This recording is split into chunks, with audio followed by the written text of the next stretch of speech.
Guys এই তো আমি খাটের ভিতরটা পরিষ্কার করে ফেলেছি আর এত ময়লা যে কোত্থেকে আসে সেটাই বুঝি না। দেখেন ময়লা দিয়ে একদমই ভরপুর। উপরে থাকি অনেকেই বলে উপরে নাকি ময়লা হয় না, আমার মনে হয় উপরে আর বেশি ময়লা হয়। তো মোটামুটি পরিষ্কার করা শেষ। এখন এই ঘরটা বিছানার চাদরটা বিছিয়ে নিব আর ঘরটা মুছিয়ে নিব, তাহলেই হয়ে যাবে। তো গাইস এই তো দেখেন বিছানা চাদরটা বিছাতেই ঘরের লোকটা অন্যরকম হয়ে গেছে। আসলে প্রতিটা জিনিসই যখন সুন্দর করে গুছানো হয় তখন কিন্তু দেখতেও ভালো লাগে, তাই না? তো এই তো আমার ছেলের রুমটা গুছানো শেষ। আম্মু তুমি জামার থেকে এগুলো ছুটাইতেছো, তুমি এত কিপটা নাকি? তো গাইস কথা হচ্ছে আমার এই জামাটা একদমই পুরানো হয়ে গেছে, মানে নষ্ট হয়ে গেছে। তবে লেসগুলো কিন্তু অনেক ভালো। তো ভাবতেছি লেসগুলো ছুটায়া অন্য কোনো একটা জামার মধ্যে কিন্তু লাগানো যাবে। দেখছেন আমার মেয়ে বলতেছে আমি নাকি কিপটা, কখন থেকে বারবার বলতেছে যেগুলো কি করতেছো। আর ওই রুমটা সুন্দর করে গুছিয়ে রেখে আসছি। এখন এই তো গাঁঠি নিয়ে বসছি, এখন এগুলা গুছিয়ে নিচ্ছি। তারপরে এগুলা গুছিয়ে গাইস তারপরে রান্না করতে চলে যাব। গাইস দুঃখের কথা কি আর বলবো, যাই হোক এখন এই তো খাওয়া দাওয়া শেষ করলাম। মানে এত বেশি ক্ষুধা লেগে গিয়েছে কাজ করতে করতে। ছেলেও কলেজ থেকে চলে এসেছে, তো ও খেয়ে নিয়েছে। আর মেয়ে দিক দিয়ে ডিস্কু মানে কি বলবো নাচানাচি শুরু করে দিয়েছে। এই তো ঘরের অবস্থা খুবই খারাপ। দেখতেই পেলেন আমি অনেকগুলো কাপড় ভাঁজ করে নিয়েছি। এরপরে হচ্ছে রান্না করতে গিয়েছিলাম।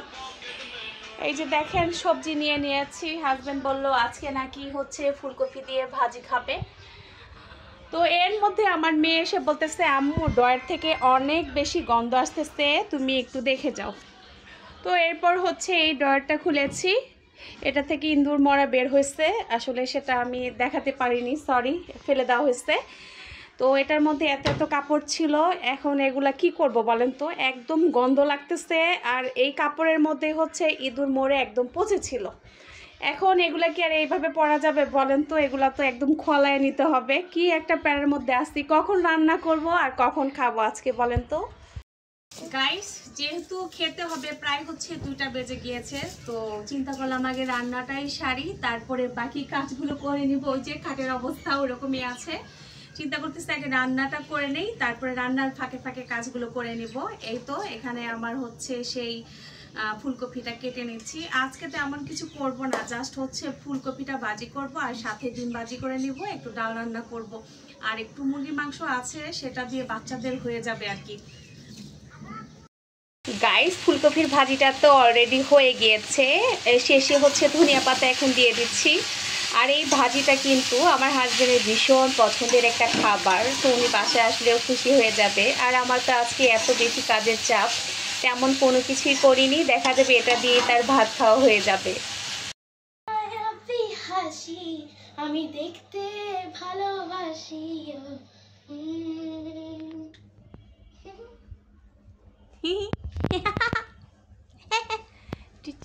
টিচার কখন আসবে? পরে সব কমপ্লিট করছো? করতেছে এখনো। সব কমপ্লিট? হ্যাঁ, বিজ্ঞান পরীক্ষা 7টা অধ্যায় সব কমপ্লিট হয়ে গেছে। কালকে কয়টায় উঠবা বলো? কালকে 6:30। 6:30? 6:45 উঠলে হয়। এত ঠান্ডা লাগে আল্লাহ। আল্লাহ এত ঠান্ডা লাগে আল্লাহ। আমি গোসল করে যেতে পারবো না, কারণ অনেক ঠান্ডা। প্রথম দিন যে গোসল করে গেছে অনেক ঠান্ডা, অনেক ঠান্ডা লাগছে। হ্যাঁ। তাহলে দুপুরের খাবারটা মজাই ছিল না? কিন্তু রাতে আর খাইতে ইচ্ছা করে না। কেন খাইতে ইচ্ছা করে না? কারণ আমি রাত্রে ভাতই খাই না। তুমি রাত্রে ভাতই খাও না? ভালো লাগে না খাইতে। ভালো লাগে না খাইতে? না। কি খাইতে ভালো লাগে এটা বলো তো? আমার হ্যাঁ ফুচকা, চটপটি, তারপর nuggets, chicken fry, fried rice, আল্লাহ রে বাবা রে বাবা। বিরিয়ানি। হ্যাঁ তো বিরিয়ানি হইলে আমি 3 বেলাতেই খাবো। ওরে বাবা রে, দেখছেন? হ্যাঁ কি বলে, তাকে বিরিয়ানি দিলে 3 বেলাই খাবে। ওকে তাহলে আজকের মতো সবাইকে একটা আল্লাহ হাফেজ বলে দাও।